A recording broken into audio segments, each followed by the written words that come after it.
Breaking news! Something is happening in Denver that could change everything we thought we knew about the upcoming NFL season. The Broncos didn't just finish the preseason undefeated, they've revealed a version of themselves that seems faster, deeper, and far more dangerous than anyone expected. And at the center of it all, a rookie quarterback throwing passes only elite veterans can dream of, a defense that seems built to destroy, and a team culture changing before our eyes. What I'm about to show you is no exaggeration. It's proof that Denver could be on the verge of something great. The energy surrounding this roster, the precision in their execution, and the standout performances at every level suggest one thing. Sean Payton isn't just building a team, he's building a monster. But before we go any further, if you've been following the Denver Broncos through their ups and downs, click like, but only if you're a true Broncos fan. And if you've been wearing orange and blue for decades, comment, "Go Broncos! My heart bleeds orange and blue." Now buckle up, I have a story to tell, and after you hear the details, you might start to believe the Broncos aren't just going to the playoffs, they can be something much bigger. The buzz around Bo Nix is very real, and let me tell you, the hype is justified. While the offense took a bit to find rhythm,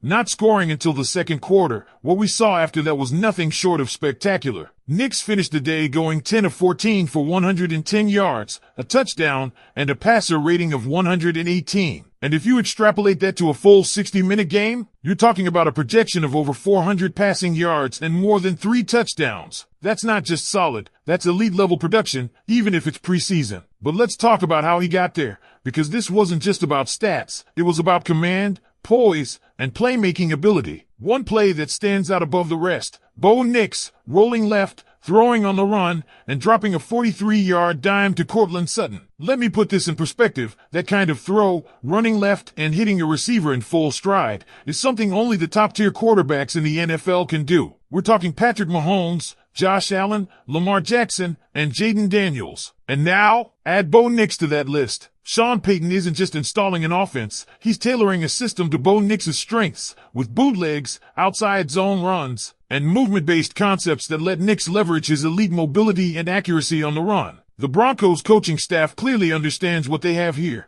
and they're not wasting a second building the playbook around him. Courtland Sutton was another big winner. There's been plenty of talk questioning whether Sutton is still a WR1. That question might have just been answered. In tight coverage, on a must-have 3rd and 1, Nix threw a perfect back shoulder fade before Sutton had even broken off his route. And Sutton went up, came down with the touchdown, and silenced the doubters. He's not your run-after-catch guy. He's your jump ball dominator, your red zone mismatch. If Nix keeps trusting him like that, expect a monster season from Sutton. Even better, those 10 completions could have been 12. 2 drops, one from Evan Ingram, who was looking too far ahead, and another from Sutton himself, kept Nix from nearly perfect accuracy. Clean those up and you're staring at an even scarier offensive threat. And this defense, oh boy. Through the entire preseason, they've allowed just 3 touchdowns. 3! That kind of performance shows not just talent, but depth, and it's not like they were fully healthy. They did it without Dre Greenlaw, without Nick Benito. And still, guys like Jonah Ellis and DeAndre Tillman popped off the screen. But the real revelation? Rookie edge rusher Quantez Robinson. Q Robinson might just be the future face of this defense. His first step off the line is borderline unfair. He's not just quick, he explodes. Strip sack, chaos, disruption, and we're not just talking flash in the pan. He's got the power that Nick Benito had to build over time. Add Robinson to a room already stacked with Tillman, Ellis, Cooper, and Benito, this Broncos front might just lead the league in sacks. We're also seeing flashes from young weapons like Pat Bryant. One route in particular showed his maturity, finding the soft spot in zone, sitting down perfectly between defenders,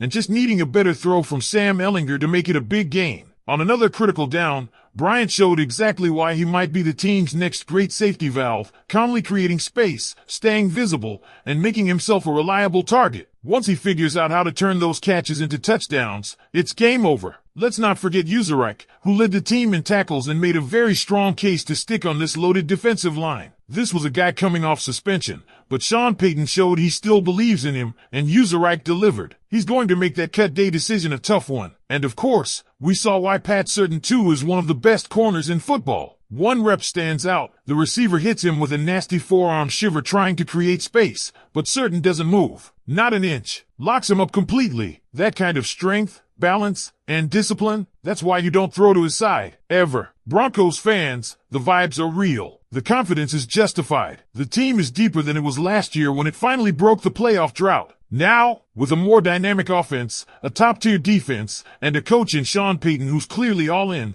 the Denver Broncos might be gearing up for something special. Because when you start to really peel back the layers of what's happening in Denver, it's not just about preseason hype. It's about a cultural shift, a complete recalibration of expectations, and a sense that this franchise, finally, has a true identity again. You can feel it on the field, in the locker room, and in the way the younger players are stepping into critical roles with confidence and poise. And let's dig even deeper into Bo Nix, because while the throws were impressive, what really stood out was how advanced he looked in terms of decision-making and control at the line of scrimmage. That play where he hit Courtland Sutton on the back shoulder fade, that wasn't just about timing. That was about trust. That was about preparation. You could see it in the way Nix released the ball before Sutton even made his break. These are reps that elite QBs take years to develop. Nix is doing it in his first NFL preseason. Also, pay attention to how he adjusted to pressure. On one play, with the pocket collapsing, he dropped back flat-footed and adjusted his arm angle mid-throw, something we've seen from guys like Mahomes and Stafford, and delivered a dart. This isn't mechanical, robot-like quarterbacking. This is real field feel. His training with Drew Brees and his private coach, who's known for baseball mechanics, is clearly paying off. The arm angles, footwork, and creativity are already miles ahead of where most rookies are at this stage. On the defensive side, we've got to highlight what Quantez Robinson brings beyond just speed. His ability to convert that initial burst into functional power, bull rushing, hand fighting, and finishing plays is incredibly advanced for a rookie. He's not just a pass rush specialist, he's a threat to disrupt entire game plans. And when you put that kind of edge talent next to Pat Surtain too on the back end, offensive coordinators are going to lose sleep figuring out how to keep the ball moving. Speaking of Surtain, there's a quiet dominance to his game that gets lost in the highlight reels. On that rep where he absorbed the full-force forearm from a receiver and didn't move, you saw the kind of physicality that separates good corners from elite ones. There's no wasted motion, no panic, just tight coverage, perfect leverage, and total control. When you pair that with Riley Moss and Jaquan McMillian also coming into their own,